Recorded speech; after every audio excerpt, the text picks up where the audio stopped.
ઘણા બધા લાખો સ્ટુડન્ટ્સ દર વર્ષે યુએસ, યુકે, કેનેડા, ઓસ્ટ્રેલિયા કે જર્મની એવી ડિફરન્ટ ઘણી બધી કન્ટ્રીઝમાં પોતાનું કરિયર, પોતાની લાઈફ સેટ કરવા માટે જતા હોય છે. ઘણા બધા એવા સ્ટુડન્ટ્સ છે જે રિટર્ન આવી રહ્યા છે. સ્ટુડન્ટ ત્યાં જાય છે, ભણે છે અને પછી અક્રોસ ધ વર્લ્ડ સેટલ થાય છે. ગ્લોબલ અનસર્ટેનિટી છે અત્યારે માર્કેટમાં.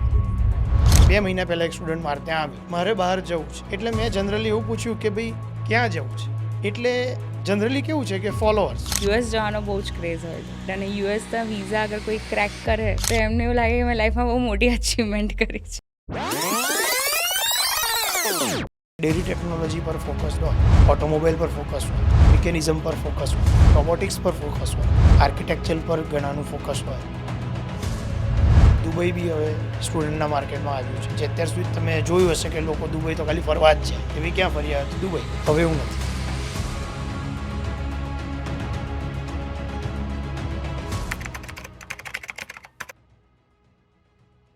Hello friends, welcome to chalk and chat show. એક ટાઈમ હતો જ્યારે અબ્રોડ સેટલ થવું એટલે સક્સેસનો શોર્ટકટ, પણ આજે પિક્ચર થોડીક અલગ છે. 2025માં ઘણું બધું ચેન્જ થયું છે. આજે thousands of students are coming back to India. શું છે રીઝન? જોબ અનસર્ટેનિટી છે, યુએસના રૂલ્સ હંમેશા ચેન્જ થતા રહે છે, કેનેડામાં સ્ટડીઝ ઓકે છે, પીઆર પણ મળે છે, પણ જોબ નથી. કઈ કન્ટ્રીમાં કયા સ્કોપ્સ અત્યારે વધ્યા છે, આ બધા જ ક્વેશ્ચન્સના આન્સર્સ આજે આપણે જાણીશું. કેમ કે આજે આપણી પાસે છે ઇમિગ્રેશન એક્સપર્ટ્સ મિસ્ટર પંકિલ કાંટાવાલા, જે ફાઉન્ડર છે કાંટાવાલા ઇમિગ્રેશનના, અને એમના લાસ્ટ 10 યર્સની કરિયરમાં એમણે આવા ઘણા બધા પ્રોબ્લેમ્સ જોયા છે, ઘણા બધા સ્ટુડન્ટ્સને એમને મળ્યા છે અને ઘણા બધા સ્ટુડન્ટ્સને એમને હેલ્પ કરી છે ટુ સેટલ અબ્રોડ. આજની રિયાલિટી શું છે? 2025માં શું સ્કોપ છે અબ્રોડનો? 2025માં અબ્રોડ સેટલ થવું ઇઝ ધી ઓપ્શન ઓર ઇન્ડિયામાં પણ કોઈ ઓપ્શન્સ અવેલેબલ છે? આ બધા જ ક્વેશ્ચન્સના આજે આપણે આન્સર લઈશું. So let's start.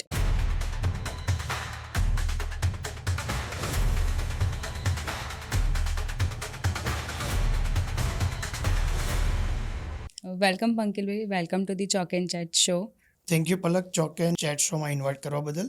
છેલ્લા 10 વર્ષના મારા ઇમિગ્રેશન કેરિયરમાં મેં ઘણા બધા સ્ટુડન્ટ્સને હેલ્પ કરી છે, તો તમારા આ શોના માધ્યમથી હું ઘણા બધા સ્ટુડન્ટ્સને બી મારી ઇનસાઇડ હેલ્પ્સ આપી શકીશ.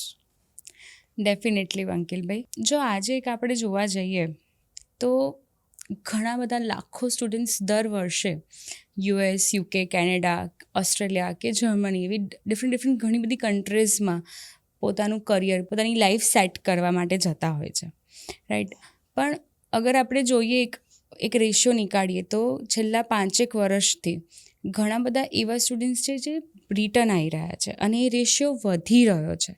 સો શું રીઝન છે એની પાછળ? તમારી વાત સાચી છે. આ રીઝન પાછળ ઘણા બધા માધ્યમ કામ કરે છે. જેમ કે હું અમુક તમને પોઈન્ટ વાઇઝ અમુક ટોપિક્સ કહીશ કે છેલ્લા 5 વર્ષનું આપણે ગણીએ તો અહીંયાથી એવું માસ માઇગ્રેશન પણ વધ્યું છે. એટલે માસ માઇગ્રેશન એટલે કહી શકીશ કે આજે સ્ટુડન્ટ યંગ ક્રાઉડ ઇન્ડિયામાં વધારે છે, રાઈટ? તો ઓબ્વિયસલી સ્ટુડન્ટ્સની સંખ્યા ઇન્ડિયામાં વધારે છે, રાઈટ? સો તમે જુઓ કે ગવર્મેન્ટે એ પ્રમાણે સ્ટુડન્ટની સીટ્સ બી વધારી છે ઇન્ડિયામાં. તો આજે એક્ઝામ્પલ કે કોઈ સ્ટુડન્ટના કોઈ બી યુનિવર્સિટીઝ કે કોલેજના 100%માંથી સ્ટુડન્ટ્સની જે બી સંખ્યા હોય છે એમાંથી 60% સ્ટુડન્ટ માઇગ્રેટ થઈને અબ્રોડ જાય છે, રાઈટ? એ એમના સારા ફ્યુચર માટે જાય છે. એટલે એ લોકો ત્યાં આગળ ત્યાંની યુનિવર્સિટીઝમાં ડિફરન્ટ ટાઈપ્સના ઘણા બધા કોર્સિસ એવા છે કે જે તમને ક્રોસ કોર્સિસ આપણે જેને કહીએ કે તમે અહીંયા ટેકનોલોજીકલ ભણ્યા હો અને તમારે જો એકાઉન્ટિંગ ફિલ્ડમાં ભણવું હોય કે તમારા કોર્સમાં ત્યાં પોસ્ટ ગ્રેજ્યુએશન કરવું હોય કે માસ્ટર્સ કરવું હોય, એના માટે ઘણી બધી ક્રોસ કોર્સિસ બી થતા હોય છે. બીજા ઘણા પોસ્ટ ગ્રેજ્યુએશન કોર્સિસ થાય છે, સર્ટિફિકેટ કોર્સિસ થાય છે. એના માટે હવે અહીંયા અવેરનેસ વધી છે અબ્રોડમાં ભણવા માટેની. સાથે હું તમને એવું કહી શકીશ કે જે બી સ્ટુડન્ટ અહીંથી ત્યાં જાય છે એ પરમેનન્ટ સેટલ થવા જ જાય છે એવું નથી હોતું, રાઈટ? એટલે સ્ટુડન્ટ ત્યાં જાય છે, ભણે છે અને પછી અક્રોસ ધ વર્લ્ડ સેટલ થાય છે. ઓકે. કારણ કે આપણે જે વિચારીએ છીએ કે સ્ટુડન્ટ પાછા આવે છે એ વાત નકારી ન શકાય. એ વાત સાચી જ છે, એમાં કાંઈ ખોટું નથી. પણ સ્ટુડન્ટ કેમ પાછા આવે છે એ હું તમને આજે ડિટેલિંગમાં જણાવીશ. બરાબર? એટલે જ્યારે બી અહીંયાથી સ્ટુડન્ટ જતા હોય છે ત્યારે એમનું ફોકસ ત્યાં સેટલ થવું જ એવું નથી હોતું. સ્ટુડન્ટ ત્યાં જાય છે, ત્યાં ભણે છે, ત્યાં ઘણી બધી જ કન્ટ્રી જેમ કે કેનેડા લો, US લો કે ઓસ્ટ્રેલિયા લો, UK લો, યુરોપ લો, દરેક કન્ટ્રીઝના ઇમિગ્રેશન રૂલ્સ આફ્ટર સ્ટડી બી અલગ હોય છે. એટલે ઘણીવાર અહીંયાથી સ્ટુડન્ટ જાય છે, 2 વર્ષ માટે ત્યાં ભણે છે, પછી એ આગળ અબ્રોડમાં એમની વર્ક પરમિટ લે છે અને પછી સેટલ થવા માટે ચાન્સ એમને મળતો હોય છે. પણ ઇન બિટવીન ધ 4 years એ જ્યારે ભણે, 2 વર્ષ ભણે અને 2 વર્ષની વર્ક પરમિટ લે ત્યારે ઇમિગ્રેશનના લોસ ચેન્જ થતા હોય છે. એના લીધે ઘણા ક્રુઝન એમાંથી વંચિત રહી જાય છે અને પાછા આવવાનું થતું હોય છે. એટલે આને એવું કહી શકે કે ગ્લોબલ અનસર્ટેનિટી છે અત્યારે માર્કેટમાં. 100% તમારી વાત એ સાચી છે. ગ્લોબલ અનસર્ટેનિટી માર્કેટમાં છે જ. એના લીધે જ આ સ્ટુડન્ટને ઘણીવાર કેવું થતું હોય છે કે એ ફોકસ સાથે જતા હોય છે કે મારે ત્યાં સેટલ થવું છે. પણ એક્ઝામ્પલ તમને આપું કે 2022માં મારી પાસે એક સ્ટુડન્ટ આવ્યો, રાઈટ? 22માં એ ગયો અહીંયાથી અબ્રોડ કોઈ બી જગ્યાએ, કે US ગયો કે કેનેડા ગયો કે UK ગયો કે ઓસ્ટ્રેલિયા ગયો. હવે એ ઓબ્વિયસલી ભણીને બહાર 24માં પડશે, 2024માં, રાઈટ? હવે 2022માં જ્યારે સ્ટુડન્ટ અહીંયાથી ગયો ત્યારે એ કન્ટ્રીઝના ઇમિગ્રેશન લોઝ અલગ હતા. પણ જ્યારે 2024માં એ સ્ટુડન્ટ ભણીને બહાર પડે છે એ કન્ટ્રીમાં, ત્યારે એ કન્ટ્રીમાં એ જે સ્ટુડન્ટ પરથી જે વર્ક પરમિટ થવાની હોય કે એને પરમિનન્ટ રેસિડેન્સી મેળવવાની હોય એના લોસ બદલાઈ ગયા હોય છે. તો એના લીધે જ એ સ્ટુડન્ટને ઘણીવાર પાછું આવવાનું થતું હોય છે. અગેન કે જ્યારે જેમ કે તમે પર્ટિક્યુલર કન્ટ્રી લઈ લો કે US, રાઈટ? ત્યાં આગળ જ્યારે સ્ટુડન્ટને ભણીને બહાર પડે છે ત્યારે H1નો કે એની જે આગળ વર્ક પરમિટ થવાની હોય એનો એક કોટા હોય છે. રાઈટ? સ્ટુડન્ટનો જવાનો કોઈ કોટા હોતો નથી. કોઈ બી સ્ટુડન્ટ ભણે પછી જઈ શકે છે, પણ ઓબ્વિયસલી એને વર્ક પરમિટ લેવા માટેનો કોટા છે. એ કોટામાં ડ્રો થતા હોય છે. એ ડ્રોમાં એનો નંબર ન લાગે તે સ્ટુડન્ટને ઓબ્વિયસલી પાછું આવવું પડતું હોય છે. એટલે એક આ માધ્યમ બી છે. બીજું એક માધ્યમ હું તમને કહીશ તો સ્ટુડન્ટ ઇન્ડિયા જ પાછા આવે એવું બી નથી. સ્ટુડન્ટ અક્રોસ ધ વર્લ્ડ બી જતા હોય છે. જેમ કે યુએસમાં સ્ટુડન્ટે સ્ટડી કર્યું તો એ કેનેડા બી મૂવ થાય છે, રાઈટ? એ કન્ટ્રીમાં ઇન્ટરનેશનલ સ્ટડીઝ છે એ બીજી કોઈ બી કન્ટ્રીમાં એને પોઈન્ટ્સ મળતા હોય છે, રાઈટ? એટલે જ્યારે બી સ્ટુડન્ટ અહીંયા બેચલર કરીને જાય અને ત્યાં માસ્ટર્સ કરે, રાઈટ, તો એને એના પોઈન્ટ્સ મળતા હોય છે. પછી ધારો કે 2 વર્ષ એને ત્યાં વર્ક કર્યું તો એના બી એને પોઈન્ટ્સ મળતા હોય છે. એટલે દરેક કન્ટ્રીની ઇમિગ્રેશન માઇગ્રેશન સિસ્ટમ અલગ અલગ છે. અને એ પ્રમાણે જો સ્ટુડન્ટ ત્યાં એમાં સેટલ ના થાય તો એ પાછા આવતા હોય છે. સો અલ્ટિમેટલી દરેકનો આજે એક જ ગોલ હોય છે કે મારે મારી લાઈફમાં ક્યાંક સેટલ થવું છે, ક્યાંક મારે મારી એક ફ્યુચર પ્લાન દરેકનો એક એવું હોય જ છે કે ભાઈ ફ્યુચરમાં મારે એક પ્રોપર સેટલમેન્ટ જોઈએ છે, રાઈટ? અને એના માટે જ લોકો ઇન્ડિયાથી છોડીને US ને બીજી અનધર કન્ટ્રીઝમાં જતા હોય છે. સો પણ અત્યારે એક ફિયર એક એવું કહીએ કે યુએસમાં જેમ કે આપણે જોઈએ તો ઘણી બધી એવી ટેક કંપનીઝ છે જે લોકોએ માસ રિડક્શન સ્ટાર્ટ કર્યું, રાઈટ? તો એના લીધે ઘણી બધી કંપનીઝે ટેક સ્ટાફ હોય એ લોકોને રિડ્યુસ કરવાના સ્ટાર્ટ કર્યા. Of course there is a AI behind it, right? તો એવું બની શકે કે જોબ અનસર્ટેનિટી અને જોબ ના હોવાનું ફિયર એ લોકોને રોકી રહ્યું છે ત્યાં જવા માટે.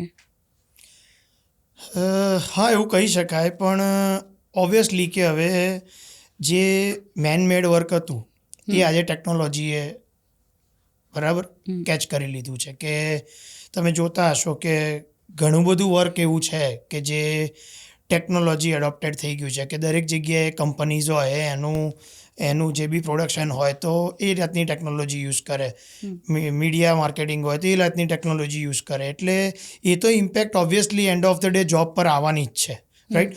હવે સ્ટુડન્ટ જાય છે એમાં કોઈ કેપ નથી. મેં અગેન બી તમને લાસ્ટમાં કીધું કે અહીંયાથી 40,000 સ્ટુડન્ટ જાય છે તો એ યુનિવર્સિટીઝમાં જેટલી સીટ્સ છે એટલા સ્ટુડન્ટ તો અહીંયાથી જાય જ છે. પણ અગેન જ્યારે બહાર પડે ત્યારે ગવર્મેન્ટની કેપ તો ઘટી જ છે ઓબ્વિયસલી, પણ સામે કંપનીની રિક્વાયરમેન્ટ્સ બી ઘટી છે.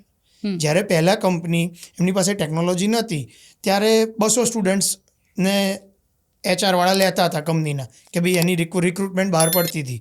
હવે 200ની જગ્યાએ એની રિક્વાયરમેન્ટ 50ની થઈ ગઈ છે. તો ઓબ્વિયસલી ત્યાં 150નો જે ગેપ પડ્યો એ 150 સ્ટુડન્ટ ક્યાં જશે સમજો. એટલે 150 સ્ટુડન્ટ બી જે 150 સ્ટુડન્ટ્સ રહ્યા, એક્ઝામ્પલ આપું છું તમને કે 150 સ્ટુડન્ટ્સ જે રહ્યા એ તો અગેન પાછા બીજી કંપની પર જ સર્ચ કરશે જોબમાં, ત્યાં બી અગેન એ કંપનીમાં બી આ જ સિનેરિયો છે, રાઈટ. એટલે એન્ડ ઓફ ધ ડે એક વસ્તુ એવી કહી શકાય કે તમે જે કહો છો એ ટેકનોસેવી જે અત્યારે જે ટ્રેન્ડ ચાલ્યો છે માર્કેટમાં કે AI કહો કે મશીન લર્નિંગ કહો કે તમે કંઈ પણ વસ્તુ કહો, રાઈટ. તો એના લીધે એ end of the day impact જે કેરિયર સ્ટાર્ટર જે હોય જે સ્ટુડન્ટમાંથી એનું કેરિયર ક્યાંક ને ક્યાંકથી સ્ટાર્ટ થતું હોય છે. અને અબ્રોડમાં એક જ વસ્તુ છે કે ઇન્ટરનેશનલ સ્ટુડન્ટ્સ એનું કેરિયર સ્ટાર્ટ કરવું એ હવેની દુનિયામાં ટફ થઈ ગયું છે. કારણ કે અગેન ત્યાંના જે ડોમેસ્ટિક સ્ટુડન્ટ્સ છે એને તો કંપની પહેલો ચાન્સ આપશે પ્રેફર કરે ઓબ્વિયસલી, બરાબર છે.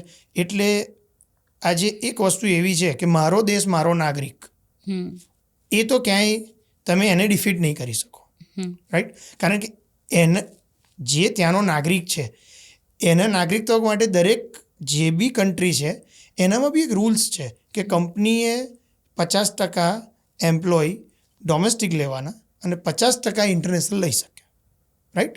એની કાયદામાં ત્યાંના ઇન્ટરનેશનલ કાયદામાં એ જોગવાઈ છે જ. એટલે એના લીધે બી ઘણા સ્ટુડન્ટ વંચિત રહી જતા હોય છે. સારા સ્ટુડન્ટ્સ બી પાછા આવતા હોય છે. અને પાછા આવે ને જે તમે જે કહો છો, જે તમારો આ જે ટૉપિક છે બહુ સરસ છે. પાછા આવવાનું એનું કારણ એક જ વસ્તુ નથી કે ત્યાં નથી રહેવું, બરાબર, કે ત્યાં જોબ નથી મળતી, કે સેટલ નથી થઈ શકતા, કે કન્ટ્રીના કાયદા બદલાયા છે. આવું કોઈ એક જ કારણ, સ્પેસિફિક કારણને લીધે પાછા આવે એવું નથી. હા, અનસર્ટિનિટી ગ્લોબલમાં છે જ અત્યારે, જેમ કે વોર્સ ચાલી રહ્યા છે તમે જુઓ છો, રાઈટ. એના લીધે બી ઘણી બધી કંપનીઝે ઘણી બધી કન્ટ્રીમાંથી પોતાના જે બી કંપનીઝ હતી, જે પોતાની બ્રાન્ચીસ હતી એ વાઇન્ડ અપ બી કરી છે. સામે એવી કંપની ગ્લોબલાઇઝેશનથી કંપની ઇન્ડિયામાં ઘણી બધી મલ્ટીનેશનલ કંપની એસ્ટાબ્લિશ બી થઈ છે સામે, રાઈટ. એના લીધે તમને એક બીજો ટોપિક બી આપણે તમને વાત કરીશ કે ભાઈ ઇન્ટ્રા કંપની ટ્રાન્સફર, એના લીધે એ બી વધ્યું છે. એટલે ત્યાંથી જે કંપનીઓ આજે અક્રોસ ધ વર્લ્ડ ટ્રાન્સફર થઈ એમાં બી આ લોકોને જોબની ઓપોર્ચ્યુનિટીઝ હોય જ છે. That's true. સો તમે 10 વર્ષથી સ્ટુડન્ટ્સને હેલ્પ કરો છો, રાઈટ, ફોરેન એજ્યુકેશન અબ્રોડ ભણવા માટે જવા માટે. તો તમારી આ 10 વર્ષની કરિયરમાં ઘણા બધા આજે સ્ટુડન્ટ્સ એવા આવતા હશે તમારી પાસે કે ભાઈ આજે મારે ફોરેન જવું છે, મારે એક્સ કન્ટ્રીમાં જવું છે અને એક્સ યુનિવર્સિટીમાં ભણવા જવું છે, રાઈટ. તો એ લોકોનો માઇન્ડસેટ શું હોય છે? બેઝિકલી કેવું છે કે મારી 10 વર્ષની કેરિયરમાં હું તમને એવું કહી શકીશ, એનું કન્ક્લુઝન એવું આપી શકીશ કે ઘણા બધા સ્ટુડન્ટ્સ આવતા હોય છે, પણ આ સ્ટુડન્ટ્સ બી કેટેગરી વાઇઝ હોય છે. કે જે બી બ્રિલિયન્ટ સ્ટુડન્ટ્સ કહો આજે તમે, કે જે બ્રિલિયન્ટ સ્ટુડન્ટ હોય કે એનું ફોકસ ક્લિયર હોય છે કે મારે આટલા એક્ઝામ્પલ મેં અહીંયાથી મેકેનિકલ એન્જિનિયરિંગ કર્યું છે, બરાબર, કે મારે કોમ્પ્યુટર એન્જિનિયરિંગ મેં કર્યું છે. તો મારું આગળનું ફોકસ ક્લિયર છે કે મારે આગળ જઈને કોમ્પ્યુટર સાયન્સ જ કરવું છે, મારે આ ટોપ 5 યુનિવર્સિટીઝમાં જ કરવું છે, મારું બજેટ આ છે. પણ એવા સ્ટુડન્ટનો રેશિયો ઇન્ડિયામાં એક્ઝામ્પલ 10% જ છે. 90% સ્ટુડન્ટ નોન ફોકસ્ડ હોય છે. એટલે એ લોકો કોઈ પણ જાતનું ગ્રાઉન્ડવર્ક કર્યા વગર આવે છે. એટલે હું તમારા માધ્યમથી એટલું સ્ટુડન્ટને કહી શકીશ કે જ્યારે બી તમે અબ્રોડ જવાનું વિચારતા હો, એક્ઝામ્પલ કે મારે આ કન્ટ્રીમાં જવું છે, તો પહેલાં એ કન્ટ્રીના તમે ઇમિગ્રેશન રોલ્સ, એ કન્ટ્રીની યુનિવર્સિટીઝ, તમારા રિલેટેડ કોર્સિસ, તમને જેમાં ભણવું છે એ કોર્સિસમાં શું ડિટેલિંગ છે, એની ઓપોર્ચ્યુનિટીઝ કેટલી છે આફ્ટર ધ કમ્પ્લિટેશન, રાઈટ, કે તમારે પાછા કેમ આવવું પડે છે, અગેન આપણે ત્યાં આવીશું. એટલે આ ફોકસ પહેલેથી ક્લિયર રાખશે, બરાબર. હમણાં રિસન્ટલી હું તમને કહું કે 2 મહિના પહેલાં એક સ્ટુડન્ટ મારે ત્યાં આવ્યો, બરાબર, મારે બહાર જવું છે. એટલે મેં જનરલી એવું પૂછ્યું કે ભાઈ ક્યાં જવું છે, રાઈટ. એટલે જનરલી કેવું છે કે ફોલોઅર્સ, મારો ફ્રેન્ડ અહીંયા ગયો છે. I can say that. હું જ્યારે સ્ટડી કરતી હતી તો મારા ક્લાસમાંથી ઓલમોસ્ટ 60ના ક્લાસમાંથી 40 સ્ટુડન્ટ્સ મારે તો ભણીને બહાર જ જવાનું છે, ક્યાં જવાનું છે ખબર નથી. યસ, અગેન સ્ટીલ ઓન એ જ પ્રોબ્લેમ પર આજે ઊભા છે Yeah. કે ભાઈ આવ્યો બેઠો મેં કીધું ઓકે ચલો હું તને ગાઈડ કરું ક્યાં જવું છે નો પ્રોબ્લેમ પણ તારું કોઈક તો ફોકસ હશે ને Yeah. બરાબર કારણ કે બહાર જવું એ ઇમ્પોર્ટન્ટ છે Hmm. પણ એના માટે બી તમારું બજેટ કેટલું છે તમારું કોઈ પર્ટિક્યુલર પર્ટિક્યુલર ફોકસ એક જ હોય છે મોટા ભાગના if I am not wrong but 80% સ્ટુડન્ટનું ફોકસ એ જ હોય છે કે બહાર જઈને મારે કમાવાનું છે ડોલર્સમાં હું કમાઈશ અને હું બહુ હા, બસ. જલ્દી કરોડપતિ બની જઈશ. હા એટલે એ લોકોનું ફોકસ એક જ હોય છે કે ભાઈ XYZ પર્સન અહીંયાથી ગયો છે એ આવી રીતના ગયો હતો અને મારે એવી રીતના જ જવું છે હમ બરાબર પણ કોઈ સ્ટુડન્ટ આજે એક્ઝામ્પલ કે ભાઈ 6th સેમમાં આવે એન્જિનિયરિંગની આપણે વાત લઈએ તો 6th સેમમાં આવે કે 7th સેમમાં આવે ત્યારે એને મીન્સ કે ઇંગ્લિશ પ્રોફિશિયન્સી પછી જેમ કે આપણે આઈલેટ્સ ટોફેલ GRE GMAT એ ઘણી બધી એક્ઝામ્સ છે રાઈટ જે કોમ્પિટિટિવ એક્ઝામ્સ છે જે અબ્રોડ જવા માટે Compulsory છે. કમ્પલસરી છે. એનું બજેટ છે કે ભાઈ સ્ટુડન્ટ લોન રાઈટ બીજી વસ્તુ અધર ડોક્યુમેન્ટેશન એના પર એમનું ફોકસ નથી હોતું એમનું ફોકસ એક જ હોય છે કે બસ બહાર જવું છે સેટલ થવું છે હમ રાઈટ એટલે હું એટલું કહી શકીશ કે સ્ટુડન્ટ્સ પ્લસ પેરેન્ટ્સ હમ પેરેન્ટ્સે બી આ વસ્તુ પર ફોકસ કરવાની જરૂર છે તમારા દીકરા કે દીકરીને બહાર જવું છે એનો કોઈ પ્રોબ્લેમ નથી બહાર જવાય પણ ખરું પણ એના માટેની પ્રિપેરેશન્સ જે હોવી જોઈએ તમારું જે ગ્રાઉન્ડ વર્ક આપણે ગુજરાતીમાં કહીએ ઇંગ્લિશમાં કહીએ ગ્રાઉન્ડ વર્ક એ ગ્રાઉન્ડ વર્ક તમારું જો બેઝ મજબૂત હશે તો તમને બહાર જવામાં અને કોઈ પ્રોબ્લેમ નહીં થાય પ્લસ પાછા બી નહીં આવવું પડે Yeah. કેમ કે તમને ખ્યાલ છે કે ભાઈ કઈ કન્ટ્રીમાં તમે જશો તો તમે જે અહીંયા ભણી રહ્યા છો અને તમારું જે ફ્યુચર ફોકસ છે કે મારે આ ભણવું છે એ કઈ કન્ટ્રીમાં કોર્સિસ સારા છે તમારામાં કયા બજેટિંગમાં છે કે ભાઈ મારું બજેટ તો આટલું જ છે નો પ્રોબ્લેમ તેના માટે અધર કન્ટ્રીઝ બી છે જ Yes. અને તમે જઈ શકો છો યસ એટલે એક ફોકસ્ડ તમે હોવ તો ડેફિનેટલી તમે કંઈક સારું ઇન્ડિયામાં બી કે ઇન્ડિયાની બહાર બી અબ્રોડ બી અચીવ કરી જ શકો છો. યસ એક એક્ઝામ્પલ હું પણ એક એવું આપીશ કે મારી એક ફ્રેન્ડ છે બહુ જ સારી ફ્રેન્ડ છે એની દીકરી અત્યારે ફોરેન ગઈ ભણી ત્યાં અને પછી અત્યારે પાછી આવીને મેં કીધું કેમ તો મને એને કીધું કે મારો ઘરનો પોતાનો બિઝનેસ છે અને આઈ વોન્ટેડ હર ટુ કે ભાઈ એ ત્યાં લર્ન કરે એ ત્યાં શીખે કેવી રીતના રહેવાય છે બિકોઝ અહીંયા તો એને બધી જ ફેસિલિટીઝ મળે છે ઓન હેન્ડ એ ત્યાં લર્ન કરે શીખે and then she'll come back and join the family business so I think a perspective be હોય છે કે જેના લીધે લોકો બાળકોને ફોરેન મોકલે છે કે કંઈક શીખે જાતે પગભર થાય અને દેન દે કમ બેક તો એ સારી રીતના પ્રોપરલી રેડી થઈને આવશે શીખીને આવશે કે મારે કેવી રીતના રહેવાય કેમ કે અહીંયા તો બધું પેરેન્ટ્સની છત્રછાયામાં બધું Yes. અવેલેબલ મળે યસ છે. યસ યસ આવા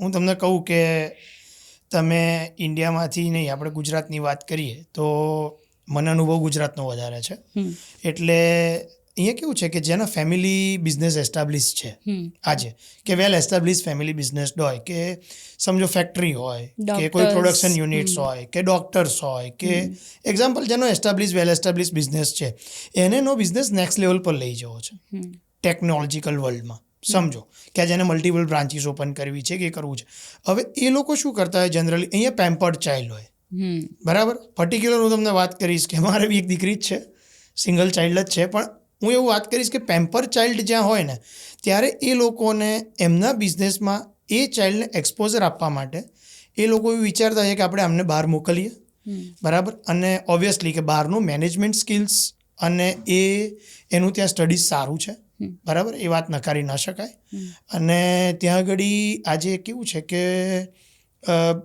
200 યર્સ જૂની બી યુનિવર્સિટીઝ છે રાઈટ અને એ લોકો એ યુનિવર્સિટીઝમાં પર્ટિક્યુલર મેનેજમેન્ટના કોર્સિસ ચલાવતા હોય છે તમારો જે બિઝનેસ તમારે ગ્રો કરવો હોય તો how to grow the business right એટલે એ લોકો અહીંથી એમને બહાર મોકલતા હોય છે અને એ ફેમિલીઝ પર્ટિક્યુલર એમને ત્યાં સેટલ થવા માટે નથી મોકલતા હોતા એમનું ફોકસ એ જ હોય છે કે અહીંથી ત્યાં જાય ભણે અને રિટર્ન આવી અને આપણો બિઝનેસ જોઈન કરીને બિઝનેસને નેક્સ્ટ લેવલ ઉપર એક્સપાન્ડ કરે રાઈટ એટલે એમના ચાઇલ્ડને બે ટાઈપના ગ્રોથ મળે એક તો ઇન્ડિપેન્ડન્ટ થાય કે જે અહીંયા ડિપેન્ડન્ટ હોય છે જે તમે વાત કરી એવી રીતના કે અહીંયા ચાઇલ્ડ ડિપેન્ડન્ટ હોય છે એ ચાઇલ્ડ ત્યાં મોકલે છે ઓબ્વિયસલી ચાઇલ્ડ ત્યાં અલોન હોય એટલે ઇન્ડિપેન્ડન્ટ થવાના ચાન્સીસ વધી જાય અને એ ચાઇલ્ડ ઇન્ડિપેન્ડન્ટ થાય જોડે જોડે ભણે અને અહીંયા આવે અને એનો બિઝનેસ જોઈન કરે અને બિઝનેસને ગ્રો કરે.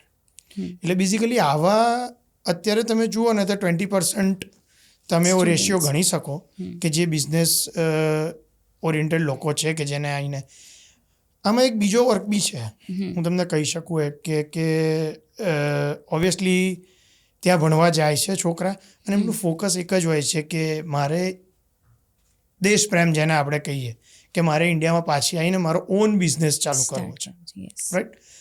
એના માટે અહીં આપણી ગવર્મેન્ટ છે ઘણા બધા સ્ટાર્ટઅપ પ્રોગ્રામ્સ ચાલુ કર્યા છે, સબસિડીઝ મળતી હોય છે, સ્ટાર્ટઅપ માટેની લોન્સ મળતી હોય છે, કારણ કે બિઝનેસ ચાલુ કરવા માટે ઓબ્વિયસલી ફંડિંગ જોઈએ, રાઈટ.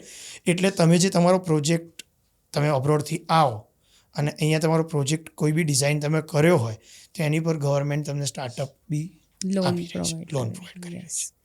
યસ, તો ઇન્ડિયામાં પણ ઓપોર્ચ્યુનિટીઝ તો આમ જોવા જોઈએ તો હવે ઘણી બધી વધી છે રેધર દેન પ્રીવિયસ યર્સ, રાઈટ. એટલે એ પણ એક પોઝિટિવ એક્સપેક્ટ્સ તો છે જ કે લોકો અહીંયા તરફ વધારે એટ્રેક્ટ થઈ રહ્યા છે. યસ. તમારું જે માઇગ્રેશન આપણે જોઈએ ઘણા બધા સ્ટુડન્ટ્સ છે અહીંયાથી ફોરેન જાય છે આજે અબ્રોડ કન્ટ્રીઝમાં ભણવા માટે. તો એક એવું એક્ઝામ્પલ કે એ લોકો અહીંયાથી જવા માટે એક એવી બેઝિક મિસ્ટેક્સ કે એ લોકો એવરી ટાઈમ ઘણા બધા તમે જોયા હોય કે સ્ટુડન્ટ્સ કરતા જ હોય છે એ મિસ્ટેક કે અહીંથી અબ્રોડ જવું છે અને એટલીસ્ટ ત્યાં જઈને અબ્રોડ જઈને પણ એ મિસ્ટેક એ કરતા જ હોય છે જે અવોઇડ કરવી જોઈએ. હા, એટલે બેઝિકલી મેં તમને પહેલાં બી કીધું કે અહીંયાથી તમારું ગ્રાઉન્ડવર્ક મજબૂત જોઈએ. પ્લસ અહીંયાથી જ્યારે ત્યાં જાય બરાબર ત્યારે ઓબ્વિયસલી એ લોકો જઈને તરત જ 15 દિવસમાં જોબ શોધવા માંડતા હોય છે, બરાબર. જે મારા પર્સનલ વ્યૂ કહો કે પર્સનલ એક્સપિરિયન્સ કહો, બરાબર, કારણ કે હું પોતે બી સ્ટડી માટે લંડન ગયેલો છું.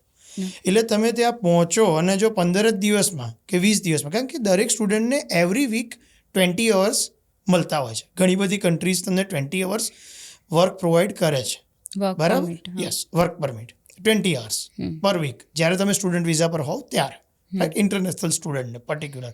ઘણાને ઓન કેમ્પસ જોબ આપતા હોય છે પર્ટિક્યુલર. યુએસમાં એવું છે કે ઓન કેમ્પસ તમને જોબ મળે, બરાબર.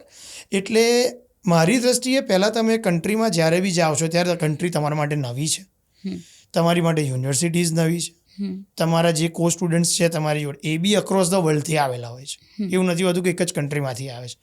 એટલે એ લોકો બી તમારા માટે નવા છે. પ્લસ તમારું જે બી સેટલમેન્ટ ત્યાં કરવાનું છે, જેમ કે બેન્કિંગ છે, નવું બેંક એકાઉન્ટ ખોલાવવું, ત્યાં આગળ સેટલ થવું, એ બધું નવું હોય છે તમારા માટે. પણ આપણા સ્ટુડન્ટ્સને એક જ વસ્તુ છે કે બસ હું અહીંયાથી જઉં એટલે મને જોબ મળી જાય.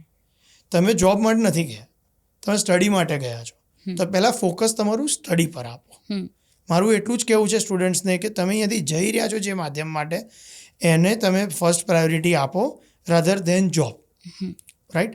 બીજી વસ્તુ તમને કહીશ કે અહીંયાથી જવાનું આજથી 10 વર્ષ પહેલાં જે કોસ્ટિંગ હતું એના કરતાં ઓલમોસ્ટ ડબલ થઈ ગયું છે, રાઈટ. જેમ કે અમુક કન્ટ્રીઝ છે એ ડિપોઝિટ્સ મુકાવે છે, રાઈટ. તો એ ડિપોઝિટ બી પહેલાં આજે એક્ઝામ્પલ કે $10,000 હતી એની જગ્યાએ અત્યારે $20,000 થઈ ગઈ છે, રાઈટ. તો ઓબ્વિયસલી એનું બર્ડન ઓલમોસ્ટ ડબલ થઈ ગયું છે. આજથી તમે ગણો તો 2015ની સાલમાં જે કેનેડા 15 થી 18 લાખ રૂપિયામાં જવાતું હતું એ જગ્યાએ અત્યારે એની કોસ્ટિંગ 30 લાખ ઉપર પહોંચી ગઈ છે, રાઈટ. તો તમે જઈ અને તમારું કોસ્ટિંગ જે થયું છે કવર કરવા માટેનું પ્રોસેસ ના કરશો, પહેલાં તમે સ્ટડી કરો. જો સારું સ્ટડી કરશો, સારા ત્યાં રેન્કિંગમાં આવશો તો ઓબ્વિયસલી ત્યાંની કંપનીઝ તમને લેવાની જ છે. યસ, તો ફિલ્ડ જોબની ઓપોર્ચ્યુનિટીઝ વધારે છે. યસ, અને એકવાર તમને ફિલ્ડ જોબ મળશે તો ઓટોમેટિક તમારું જે સેલરી ક્રાઇટેરિયા છે એ પણ વધી જવાનું છે 100%. તો એ લોન્સ તો તમારી એના પછી રીપે ઇઝીલી તમે કરી જ શકશો, ઓબ્વિયસલી. યસ, તો એ એક પર્સપેક્ટિવ હંમેશા ધ્યાન રાખો જોઈએ. પહેલાં થોડું સમજો, કન્ટ્રીને સમજો, યુનિવર્સિટી સમજો, થોડું સ્ટડી, ત્યાંનું કલ્ચર છે, યસ, ત્યાંની ફૂડ હેબિટ્સ છે, ઘણું બધું શીખવાનું હોય છે. આજે તમે આ દેશ છોડી રહ્યા છો, આજે કોઈ બી દેશમાં તમે જઈ રહ્યા છો તો ત્યાંની લેંગ્વેજ છે, પહેલું તો લેંગ્વેજ બેરિયર હોય છે, કારણ કે એક્સેન્ટ તમને ઇંગ્લિશ આવડે છે એ વસ્તુ સારી જ છે, પણ એ લોકોની એક્સેન્ટ આપણી એક્સેન્ટ એ વચ્ચે બહુ હ્યુજ ડિફરન્સ હોય છે. તો એ અન્ડરસ્ટેન્ડ કરવામાં પ્રોબ્લેમ પડે છે, અને એ અન્ડરસ્ટેન્ડ કરવામાં પ્રોબ્લેમ પડે એની લીધે તમે સારી જોબ મેળવી નથી શકતા, રાઈટ. કે જ્યાં તમને બેક ઓફિસ જોબ મળશે, બરાબર, તમને કોઈ બી જગ્યાએ આજે ફ્રન્ટ ઓફિસ જોબ નહીં મળે કારણ કે તમારી કોમ્યુનિકેશન સ્કિલ્સ નથી, રાઈટ? કારણ કે ફર્સ્ટ લેંગ્વેજ ત્યાંની ઇંગ્લિશ છે ઓબ્વિયસલી. એટલે આ બી એક હર્ડલ આવી શકે છે. એટલે તમે ત્યાં પહેલાં 4-6 મહિના રહેશો તો તમે ઇંગ્લિશ તો આવડતું જ હોય છે. ઓબ્વિયસલી તમે અહીંયા આઈલેટ્સ કે કોઈ બી એક્ઝામ આપીને ગયા છો કોમ્પિટિટિવ, એટલે યુ આર કેપેબલ, એ તો પ્રૂવ થઈ ગયું છે, તમે કરી દીધું છે. પણ આગળ પણ તમે તેની એક્સેન્ટ જોડે મેચ થઈ જશો, તેની એક્સેન્ટ જોડે બોલતા થઈ જશો તો તમને સારી જોબ ઓપોર્ચ્યુનિટી રૂટીન જે 20 hours છે એમાં બી મળી રહેશે. એટલે તમારી ફીસ કવર કરવા માટે તમે જે જોબ પાછળ પડો છો એ ના પડશો, રાઈટ? બેટર તમે પહેલાં ફોકસ સ્ટડી પર આપો. True, definitely. પર્ટિક્યુલર આપણે અત્યારે વાત કરીએ તો યુએસએની, તો છેલ્લા 1 વર્ષથી જોઈએ તો યુએસએના લોઝ ઘણી બધી વખત એમણે ચેન્જ કર્યા છે, right? There is too uncertain. તો એ બધું જોતાં અત્યારના 2025માં તમને શું લાગે છે, સ્ટુડન્ટ્સે યુએસ જવા માટે ટ્રાય કરવા જોઈએ અને શું બેરિયર્સ છે અત્યારે? અગર પર્ટિક્યુલર મારે યુએસ સ્ટડી માટે જવું છે કે મારું ફ્યુચર હું સેટલ કરવા માટે ત્યાં જઉં છું, તો શું પર્સપેક્ટિવ્સ છે? જો અત્યારે પર્ટિક્યુલર આપણે યુએસની વાત કરીએ ને તો આજે યુએસમાં અમુક રૂલ્સ ટફ થયા છે, પણ એ આફ્ટર ધ સ્ટડીઝ થયા છે, રાઈટ? સ્ટુડન્ટ વિઝામાં એ લોકો કોઈ એવા મેજર ચેન્જીસ નથી લાવ્યા. જે ક્રાઇટેરિયા પહેલાં હતો એ જ ક્રાઇટેરિયા આજે છે. પણ ઓબ્વિયસલી H1માં અમુક ચેન્જીસ આવ્યા છે, જે આફ્ટર સ્ટડીઝ આપણે કહીએ વર્ક પરમિટ, એમાં ચેન્જીસ આવ્યા છે. બીજું કે ત્યાં આગળ તમે આજે જ્યારે બી યુએસમાં ભણવા જાઓ છો, રાઈટ, ત્યારે યુએસમાં ટોટલ 52 સ્ટેટ્સ છે, રાઈટ? અને એમાં across the US I think more than 5,000 universities છે, રાઈટ? અને દરેક સ્ટેટના યુનિવર્સિટીઝ પ્લસ એનું વેધર પ્લસ જોબ ઓપોર્ચ્યુનિટીઝ એ બધું અલગ અલગ છે, રાઈટ? એટલે અહીંયાથી તમારે જ્યારે બી જાઓ ત્યારે એક જ વસ્તુ ફોકસ કરીને જવાની છે કે તમારો ફ્યુચર પ્લાન શું છે અને એના એઝ ઓફ નાઉ રૂલ્સ શું છે. જેમ કે કરન્ટલી H1માં તમે જોયું હશે કે એ લોકો હાઈ સ્કિલ્ડને જ લેવાના છે, રાઈટ? હમણાં એ લોકોનું એક રૂલ્સ બહાર આવ્યા, એક ન્યૂઝ બહાર આવ્યા છે, રાઈટ? એટલે એવી રીતના ઘણીવાર એ લોકોની H1ની એક કેપ છે કે જે first round, second round, third round થતા હોય છે અને એ કેપ પ્રમાણે જ એ લોકો વિઝા જનરેટ કરતા હોય છે, બરાબર? એટલે એવા ઘણા બધા ચેન્જીસ આવી શકે છે કારણ કે એ લોકો બી જે બી કન્ટ્રીઝ હોય એમના domestic students plus international students બંનેને ધ્યાનમાં રાખીને રૂલ ચેન્જીસ કરતા હોય છે, રાઈટ? એટલે પર્ટિક્યુલર યુએસની વાત કરીએ તો એવા કોઈ મેજર ચેન્જીસ નથી. ફોર સ્ટુડન્ટ્સ મેજર ચેન્જીસ કોઈ નથી, રાઈટ? હા, પર્ટિક્યુલર છે કે ઘણીવાર વિઝાનો રેશિયો અપડાઉન થતો રહે છે, બરાબર? પણ એ પણ યુનિવર્સિટીના અસેપ્ટન્સ રેટ પર છે કે કઈ યુનિવર્સિટીઝ તમે સિલેક્ટ કરી રહ્યા છો. એટલે મોટા ભાગના લોકો આજે જોઈએ તો અગર ફેમિલીઝ બી જોઈએ તો યુએસ જવાનો બહુ જ ક્રેઝ હોય છે, રાઈટ? અને યુએસના વિઝા અગર કોઈ ક્રેક કરે કે લઈ આવે તો એમને એવું લાગે કે મેં લાઈફમાં બહુ મોટી અચીવમેન્ટ કરી છે. ઓકે, તમારી વાત બહુ સાચી છે, પણ હવે આ ક્રેઝને કઈ રીતે આપણે ડિફાઇન કરીએ એ બહુ ઇમ્પોર્ટન્ટ છે. કે જેમ કે હું કહું તો આ ક્રેઝ તો આઈ થિંક છેલ્લા 25-30 વર્ષથી હું જોતો આવું જ છું અને ક્રેઝ વધતો ગયો છે, ઘટ્યો નથી, બરાબર? પણ હા, એટલું કહી શકીશ કે ક્રેઝ સાથે અવેરનેસ વધી છે, રાઈટ? પહેલાં સ્ટુડન્ટ્સ ત્યાં જતા હતા અને યુએસમાં જ કે મારે સેટલ થવું છે એ ક્રેઝ હવે નથી રહ્યો. હા, એ લોકો જેમ કેનેડા છે, યુએસમાં ભણે છે, પ્લસ યુએસની બાજુમાં જ કન્ટ્રી છે, એક જ બોર્ડર છે એ લોકો અને કેનેડા, રાઈટ? તો ત્યાં આગળ યુએસમાં ભણીને લોકો કેનેડા બી સેટલ થાય છે.